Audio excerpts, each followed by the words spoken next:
There are bases where the walls remember everything, every whisper, every scream, every secret buried under the noise of boots and orders. Fort Eisen, tucked between the pine-heavy slopes of Washington state, was one of those places. A place where reputations rose fast and fell faster, where cadets learned discipline, obedience, and the shaping of the uniform that would define the rest of their lives.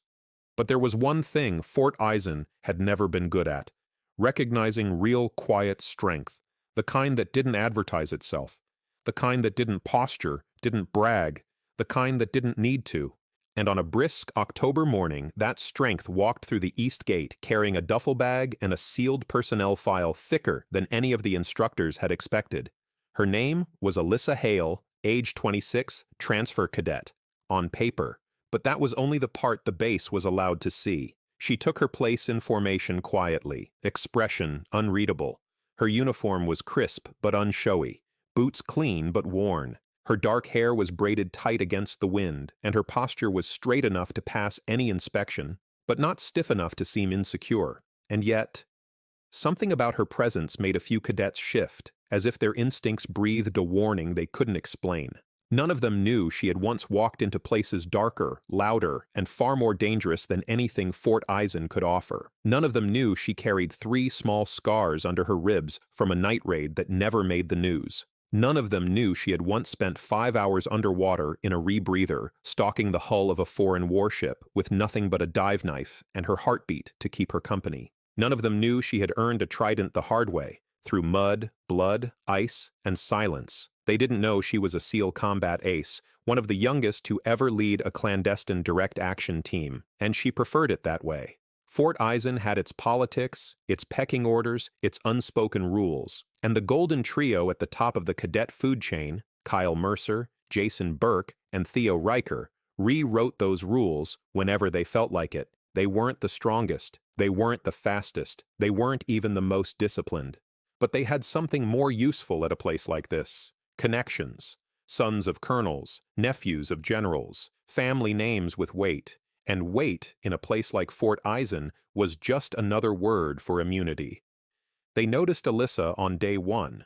They noticed how she didn't rush to impress anyone, how she didn't flinch under the hazing pressure tactics instructors used to test new arrivals, how she moved, not like a cadet, but like someone who had been molded into something sharper, harder, deadlier. Kyle Mercer smirked the moment he saw her. "Look at that," he whispered to his boys. "Another transfer who thinks she's hot." "Shh," Jason chuckled.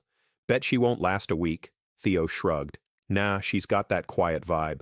The kind you gotta break early. Wrong men, wrong target, wrong base, but they didn't know that yet." Alyssa kept to herself during the first 3 days. She didn't try to socialize. She didn't try to stand out. She didn't even offer more than the required words during roll call or drills. It wasn't arrogance, it was discipline. The same discipline that had kept her alive in deserts and oceans and places where silence was survival. But silence is often misread. Some saw humility. Some saw calm. The trio saw weakness. On the 4th day, the harassment began. Small things at first: a locker slammed shut beside her head, smirks during PT, snickers during chowline. Alyssa ignored them. On the 5th day, it escalated. Kyle cut her off during drills. Jason accidentally shoulder-checked her hard enough to knock the wind out of a normal cadet. Theo tossed a snide comment, loud enough for everyone to hear. "Transfer girl doesn't talk much, probably scared." Alyssa kept walking, not out of fear, out of restraint. The instructors watched, but said nothing. Too risky to offend the sons of brass, and Fort Eisen had a long, ugly history of protecting the wrong people. But the 6th night, that's when things crossed a line. It was 22:47.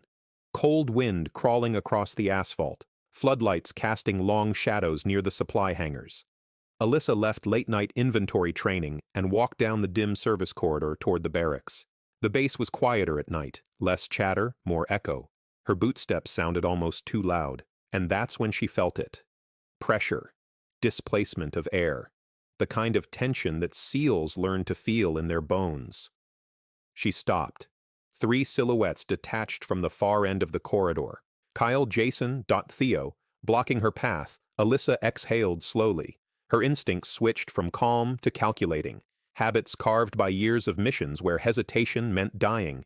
Kyle stepped forward, smirk curling. Well, well, the mute transfer finally alone. Alyssa didn't respond. Jason cracked his knuckles. "We've been patient, sweetheart." Theo sneered. "Time you learned how things work around here?" Kyle's voice dropped low and cold. "Rule 1. When we talk to you, you answer." Alyssa didn't move. Kyle leaned in close, his breath sour with arrogance. "Wrong move, Btch." Her eyes lifted, slow and steady, and that tiny flicker of danger, the thin ice beneath a calm lake, made Kyle step back half an inch. Just half. But enough for Alyssa to know he felt it. Still, he tried to recover. "You think you're tough?" he barked. "Think you can ignore us?" Alyssa finally spoke. Quiet. Even. "I don't think. I know." Jason shoved her shoulder. What was that? Alyssa's jaw tightened, not in fear, but in control. Control she had mastered in fire, ice, suffocation training, CQB mazes, and extraction missions. Theo pushed from the other side. "Say something again." She didn't raise her voice, didn't swear, didn't threaten. She simply said, "Don't touch me again." Kyle laughed. Too loud, too forced. "You gonna stop us?" A beat of silence. Alyssa's eyes shifted, not between them, but through them. Reading angles, distances, tempo, weak spots, escape routes, SEAL instincts. Then Kyle reached for her collar. Wrong move. Very wrong move. Alyssa stepped back, not out of retreat, but to break the angle. Kyle lunged. Instructors at Fort Eisen would later swear they didn't hear any yelling, just a sudden, sharp sequence of impacts, like metal tapping metal. 1, 2, 3. A blur, a shadow moving in deliberate, terrifying precision. Before Jason understood what happened, his wrist was twisted behind his spine, legs swept from under him. Before Theo blinked, he was on the ground, gasping for air, Alyssa's knee between his shoulder blades. Before Kyle's second step, his arm was locked, elbow hyperextended, and his back slammed against the wall with a thud that echoed across the hangar. 3 elite track cadets, 3 sons of powerful families, and none of them managed to land a single hit. Alyssa didn't strike to punish. She struck to neutralize, fast, efficient, controlled, SEAL style. Jason groaned from the ground. What the hell are you?" Alyssa stepped back, hands relaxed, breathing steady. "I asked you not to touch me." Her voice was soft, dangerously soft. Kyle staggered up, face red, humiliation burning hotter than pain. "You're dead," he spat. "You hear me? Dead, my father." A new voice cut through the corridor. "Your father isn't here, Cadet Mercer." The trio froze. Alyssa didn't turn. She already recognized the voice. Master Chief Roland Taggart stepped into the light. The most feared instructor on base, a SEAL with 22 years of shadows behind him. His eyes locked on Alyssa with an intensity the cadets couldn't decipher. But she understood. Recognition. Taggart studied her stance, her breathing, the precision of her restraint, and a flicker of something like respect passed through his gaze. Then he turned toward the 3 men on the ground. "What exactly," he said slowly, "were you boys planning to do?" Kyle stammered. Sir, she attacked us." Taggart cut him off with a glare that could peel paint. "No, I watched." He stepped closer, and what I saw were 3 cadets attempting to corner one lone transfer. He let the silence stretch until they squirmed. Then he delivered the final blow. "And that lone transfer is more trained than every single one of you put together." Jason swallowed. "What do you mean, more trained?" Taggart shifted slightly, speaking only loud enough for them to hear. "She's SEAL." Shock hit them like cold water. Theo shook his head. "That's impossible. She's just..." Taggart leaned in. "Just took down all 3 of you without breaking a sweat." Alyssa stayed silent, eyes on the floor, not wanting the attention. Taggart faced her finally. "Cadet Hale." She straightened. "Yes, Master Chief." "You handled yourself with discipline." A pause.